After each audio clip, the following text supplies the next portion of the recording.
Hello everyone, welcome to Aadesh academy. So यहाँ पे जो सीटेट का 21 जनवरी का जो पेपर हुआ था संडे को, है ना गाइज। यहाँ पे हम लोग हिंदी का एनालिसिस देखेंगे। जो पेपर हिंदी, वो भी पेपर 2। इस चीज का ध्यान रखिएगा कि यहाँ पे जो पेपर 2 है, और पेपर 2 में वो भी लैंग्वेज फर्स्ट। लैंग्वेज फर्स्ट की मैं बातें कर रहा हूँ। जिनका भी हिंदी का पेपर रहा होगा सीटेट का, वो भी पेपर 2 में लैंग्वेज फर्स्ट चूज किए होंगे।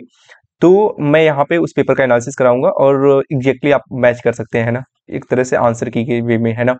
और सारी चीजें कि आपने कितना 30 आउट ऑफ कितना आपने किया है। तो आइए हम लोग देखते हैं ना, एक एक करके सारे क्वेश्चन को।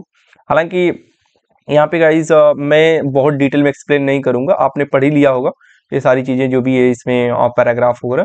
बट यहाँ पे मैं आंसर क्लिक करते हुए चला जाऊंगा, ठीक है।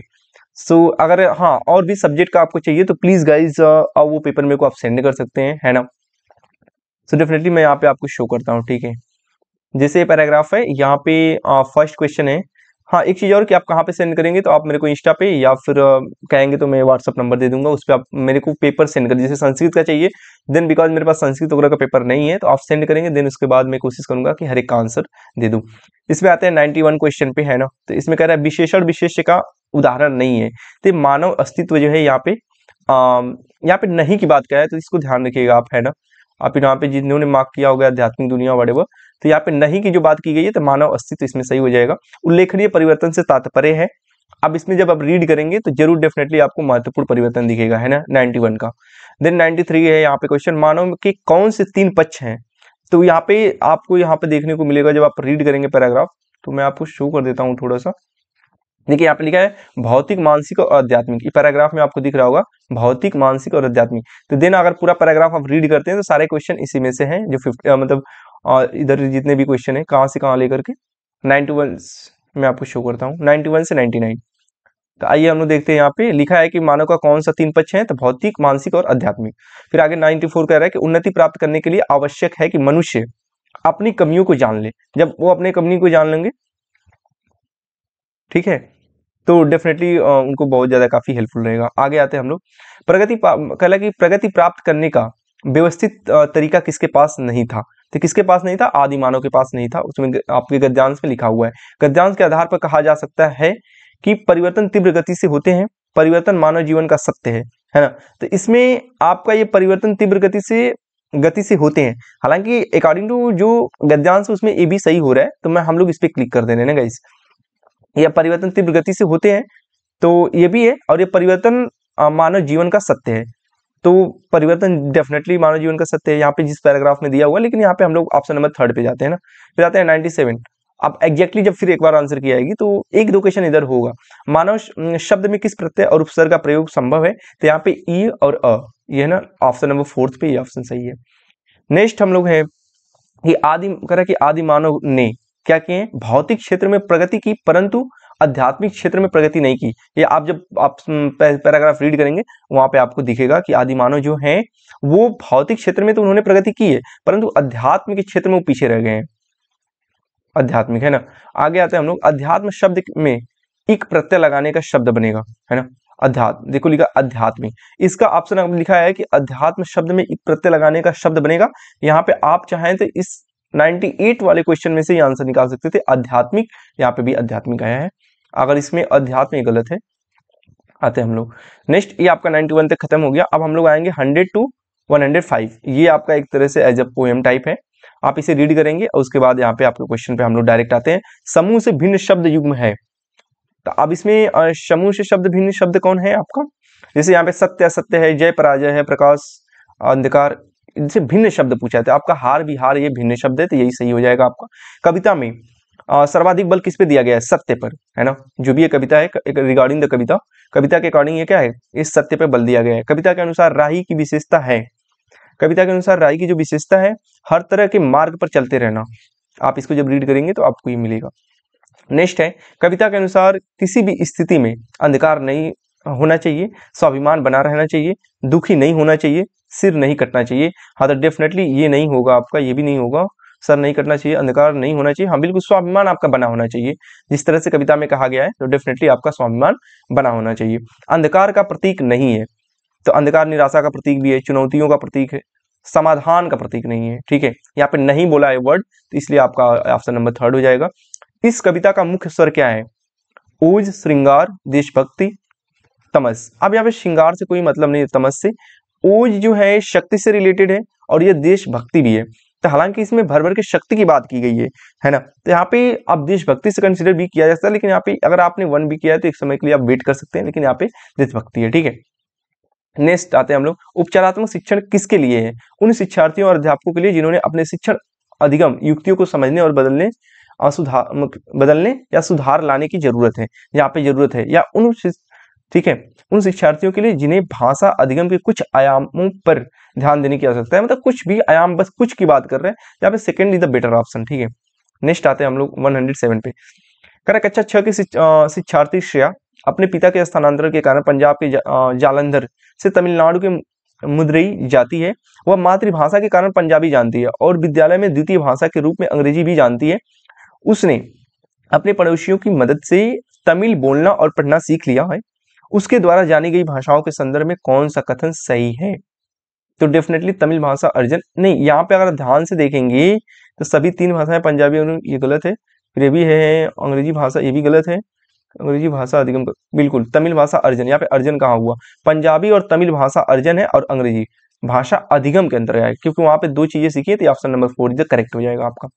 निम्नलिखित में कौन सा विस्तृत पठन का उद्देश्य नहीं है? इसमें कौन सा विस्तृत पठन का उद्देश्य नहीं है? तो आपका व्याकरण अधिगम के लिए पठन, आनंद, ये विस्तृत कह रहे हैं कि निम्नलिखित में से कौन सा कह रहे हैं ना विस्तृत पठन का उद्देश्य नहीं है। तो डेफिनेटली यहाँ पे थोड़ा सा व्याकरण अधिगम के लिए पठन, व्याकरण अधिगम के लिए विस्तृत पठन का उद्देश्य ये नहीं बोला है, ठीक है। तो आपके यहाँ पे बहिर्वेशन है ना, बहिर्वेशन के लिए पठन ये कुछ समय के लिए हो सकता है, बट गाइस यहाँ पे थोड़ा सा डाउट है, लेकिन ये सही है आपका व्याकरण अधिगम के लिए पठन। हाँ, ये भी हो सकता था फर्स्ट वाला। नेक्स्ट आगे हम लोग देखते हैं 109 में इसी। हाँ गाइज, आपको लगे कि नहीं ये परफेक्ट आंसर है तो बिल्कुल आप कमेंट बॉक्स में बता सकते हैं। 109 में शिक्षण की वह विधि जिसमें अध्यापक और 4 विद्यार्थी विभिन्न भूमिकाओं के साथ एक सहयोगात्मक अधिगम समूह का गठन करते हैं।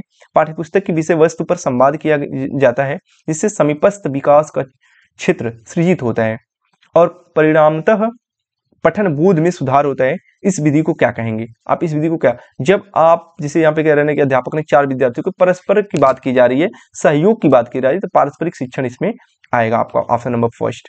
ये गलत हो जाएगा, ये भी नहीं होगा। वह भाषा क्या है जिसका प्रयोग हम दिन प्रतिदिन के लिए आमने सामने की अंतर क्रियाओं के लिए करते हैं? तो ये बिल्कुल आप जब दिन प्रतिदिन, तो ये होता है BIC, basic interpersonal communication skill, ठीक है। तो यहाँ पे बुनियादी अंतर व्यक्तित्व संप्रेषण कौशल ये होगा पहला आपका।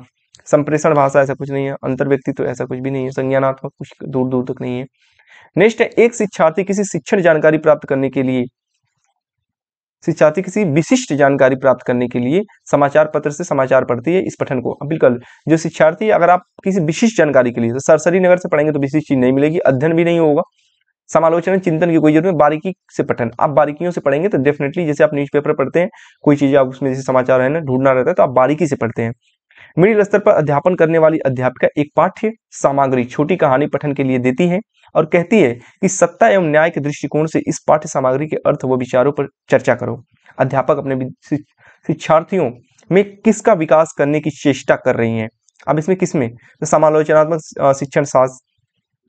शिक्षण शास्त्र ये नहीं हो सकता, उच्च स्तरीय भाषा कौशल, लिखा है समालोचनात्मक भाषा विकास, है ना, क्योंकि यहाँ पे लिखा है अध्यापक ने पाठ्यपुस्तक छोटी सामग्री कहानी पठन के लिए। हाँ, ये यहाँ पे विकास की बात करें, ठीक है। साक्षरता कौशल, तो आपका यहाँ पे सेकेंड होगा, यस। हाँ, फिर आगे कह रहा है व्याकरण के शिक्षण अधिगम में प्रक्रियात्मक जो ज्ञान है वो क्या है? तो बिल्कुल, अब व्याकरण के शिक्षण में अधिगम की बात की रही तो व्याकरणिक तत्वों के नियमों को जानना, तो सेकेंड इसमें आपका ऑप्शन परफेक्ट है। भाषा और उसकी संस्कृति को जानना, हाँ भाषा और उसकी संस्कृति को जानना ठीक है, यहाँ पे हो सकता है, लेकिन ये आपका परफेक्ट हो जाएगा। नेक्स्ट हम लोग आते हैं। हाँ गाइस, अगर आपको यहाँ पे थोड़ा बहुत भी लगे कि इसमें थोड़ा सा इधर उधर हो रहा है, लेकिन हो सकता है कि आप जो सीटेट जो CBSE है वो किस ऑप्शन को एब्सोल्युटली परफेक्ट मानता है, क्योंकि किसी किसी 2 क्वेश्चन में थोड़ा सा लग रहा है कि ये भी हो सकता है, ये भी हो सकता है, तो हो सकता है अगर CBSE अगर इसको मानता है तो वही क्लियर कट होगा ना। बस फिलहाल के लिए हम लोग तो यहाँ पे एक ओवरव्यू ले सकते हैं। फिर क्या त्रिभाषा सूत्र के बारे में कौन सा कथन सही है? अंग्रेजी, हिंदी, घर की भाषा, स्थानीय भाषा, गलत है। मातृभाषा, घर एवं भाषा, हिंदी भाषा नहीं। मातृभाषा, घर की भाषा, अंग्रेजी, गलत, ये तो प्रथम हो ही नहीं सकता। मातृभाषा, घर की भाषा, क्षेत्रीय भाषा प्रथम भाषा के रूप में, बिल्कुल ये तीनों ये त्रिभाषा सूत्र में आते हैं। एक भाषा अध्यापक अंग्रेजी में कहानी सुनाती है और शिक्षार्थियों से कहती है कि उन्हें जो भी भाषा आती है उस भाषा में यह कहानी समूह में सुनाए, फिर कक्षा की सामान्य भाषा में यही कहानी सुनाए। इस शिक्षण शास्त्री युक्ति को किस रूप में जाना जाता है? आप देखो बहुभाषा शिक्षण हो सकता है यहाँ पे, लेकिन परभाषा यहाँ पे ट्रांसलिंग जो लिखा है ना यहाँ पे परभाषा व्यवहार, ट्रांसलिंगिज्म, ठीक है। तो ये अगर बात कहते हैं यहाँ पे तो क्योंकि बहुत सारे भाषाओं का यूज कर रहा है तो बहुभाषा शिक्षण में आ सकता है। नेक्स्ट हम लोग आते हैं, कह रहा है कि कुचिपुड़ी के एक विशेष समुदाय में बोली जा रही मलयालम की इसी स्थान में दूसरे के द्वारा बोली जा रही मलयालम से थोड़ी सी भिन्न है। विशेष समुदाय द्वारा बोली जा रही इसी मलयालम को किस रूप में जाना जाएगा? अब यहाँ पे कह रहा है मलयालम की क्षेत्रीय बोली, मलयालम की सामाजिक बोली। तो अगर इसमें देखो एक बात बोल रहा है कि कोझिकोडी में एक विशेष समुदाय में बोली जा रही मलयालम इसी स्थान में दूसरे के द्वारा बोली जा रही मलयालम से थोड़ी सी भिन्न है ना। ये जो बोला जा रहा है उससे थोड़ा सा क्या है, अब भिन्न है। तो मलयालम की जो सामाजिक बोली हो सकती है, लेकिन यहाँ पे अगर आप देखें तो ये क्षेत्रीय बोली में भी आएगा, क्योंकि जो मलयालम है उससे हट करके बोल रहे हैं तो क्षेत्रीय भाषा में, जैसे हिंदी है कहीं कहीं जैसे आपके कुछ जगह पे हिंदी थोड़ा सा डिफरेंट वे में बोला जाता है ना, तो आप फिर वो भी क्या आ जाता है, थोड़ा सा क्षेत्रीय भाषा में आ जाता है, ठीक है। मलयालम में क्षेत्रीय भाषा में थोड़ा सा हट करके है। कोझिकोडी में एक विशेष समुदाय में बोली जा रही मलयालम इसी स्थान में दूसरों के द्वारा बोली जा रही मलयालम में और थोड़ी सी भिन्न है, ठीक है। हाँ तो बिल्कुल ये मलयालम में क्षेत्रीय भाषा में आ जाएगा। अंतर्भाषिक पहचान, हाँ कुछ लोग इसको किए होंगे, तो लेट्स सी अंतर्भाषिक पहचान क्या है? कह रहा है शिक्षार्थी के निर्णय सहजता भाषा में कुछ और लक्ष्य भाषा की कुछ नहीं। कह रहा है शिक्षार्थी का निर्णय कि सहजात भाषा का ज्ञान द्वितीय भाषा के अधिगम अवरोध पैदा करता है। नहीं, कभी भी ऐसा नहीं है कि कभी दूसरी भाषा सीखने के लिए पहली भाषा हर्डल बनती है। शिक्षार्थी को यह समझ कि विभिन्न भाषाओं का अधिगम विभिन्न योग्यताओं के आधार और समाश्वासन है, ठीक है बिल्कुल, कि जैसे आप जितने डिफरेंट शिक्षार्थियों को ये समझ में कि जो भाषाओं का जो अधिगम है वो विभिन्न योग्यताओं का डिफरेंटली है, सही है। थर्ड वाला इसका करेक्ट हो जाएगा आपका। आते हैं 118 पे, नीचे दिया गया है कि अधिगम कार्य शिक्षार्थियों को भिन्न भिन्न समूहों में करने के लिए दिया गया है। पता लगाइए कि शब्द संपदा के अधिगम की इस गतिविधि को किस रूप में जाना जाएगा। तो निम्नलिखित शब्दों में संबंधित शब्द और वाक्यों का पता लगाएं। परिवार है, संबंध है, भावनाएं, हाँ बिल्कुल ये जिसे आप शब्द समूह ये होता है, शब्द जाल ऐसा कुछ नहीं है, शब्दावली ही है, ये करके परफेक्ट हो जाएगा। 109 कक्षा 7 की अध्यापिका कह रहा है जोड़ियों में कार्य करवाने वाली गतिविधियां करवा रही हैं जिसमें से सभी जोड़ियों को 10 वाक्यों की कहानी पर काम करने के लिए देती हैं। पहली जोड़ीदार पहला वाक्य पढ़ती है और दूसरे जोड़ीदार उस वाक्य को लिखती हैं। अब दूसरी जोड़ीदार दूसरे वाक्य को पढ़ती हैं और पहली जोड़ीदार उस दूसरे वाक्य को लिखती हैं। इस तरह से दोनों जोड़ीदार कहानी पूरी करते हैं। बाद में वे मूल्य कहानी से अपने लिखे हुए की तुलना करते हैं। इस गतिविधि को क्या कहेंगे? आप देखिए यहाँ पे एक बोल रहा है एक लिख रहा है। जैसे अगर कोई चीज बोल के उसी को बोलते हैं डिक्टेशन। डिक्टेशन मतलब उसी को हिंदी में बोलते हैं श्रुतलेख, है ना। लेकिन ये श्रुतलेख है यहाँ पे पारस्परिक ऐसा कुछ भी नहीं है। ये सॉरी यहाँ पे जो श्रवण यहाँ पे है ही नहीं, ये वाक्य श्रुतलेख है ही नहीं, ये पारस्परिक श्रुतलेख है। क्योंकि वो जोड़ियों में बोल रहे हैं तो दूसरा कोई लिख रहा है, वो लिख रहे हैं तो वो दूसरा कोई बोल रहे हैं और उसके बाद एक दूसरे के चेक कर रहे हैं। तो ये पारस्परिक श्रुतलेख आपका ऑप्शन नंबर 3 सही हो जाएगा। आते हैं क्वेश्चन नंबर 120, निम्नलिखित में से कौन सा संकेत भाषा के बारे में सही नहीं है? संकेत भाषा प्राकृतिक भाषा है। हाँ बिल्कुल, संकेत भाषा जो प्राकृतिक भाषा है। संकेत भाषा में व्याकरण होती है, बिल्कुल होती है। संकेत भाषा की व्याकरण नहीं होती है, बिल्कुल ये गलत है। संकेत भाषा की व्याकरण नहीं होती है। संकेत भाषा के बहुत से प्रकार हैं, हाँ है बिल्कुल नो डाउट, लेकिन यहाँ पे ये ऑप्शन गलत है। बाकी निम्नलिखित में कौन सी संकेत भाषा के बारे में सही नहीं है? यहाँ पे नहीं पूछा है तो ऑप्शन नंबर 2 सही हो जाएगा आपका, क्योंकि नहीं का आंसर नहीं होता है, निगेटिव का निगेटिव। तो ये जो है संकेत भाषा की व्याकरण नहीं होती है तो होती है, तो यही आपका गलत है, यही आपका क्या हो जाएगा, सही हो जाएगा।